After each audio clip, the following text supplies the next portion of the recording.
Joanna is Enamdum and I'm a co-founder of Irish Socksciety, a Galway-based brand specialising in socks inspired by all things Irish, with a special emphasis on the language. Irish language is an essence of Irish society, and it has always been in the last nearly 6 years of us trading in Ireland. It's everywhere. It's on products, it's on packaging, it's on our website, it's on our social media, it's on little newsletters, catalogues, our email, everywhere. We use it everywhere, we embrace it everywhere, we encourage people to use it. So when it comes to corporate clients, even if they're based in Germany and they're a large global corporation, their packaging on their socks will consist of Irish, so we're pushing it really hard.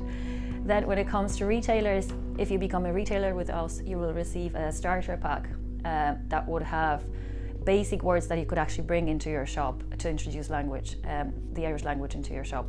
And then for the individual clients that will shop on our website, for example, we have the newest campaign is the couple of focal socks that have Irish all over them, and if you scan the QR code in here, it will bring you to our website, to a page called Gaillimh, where we have Scale Grá series where we interview people who are passionate about the language.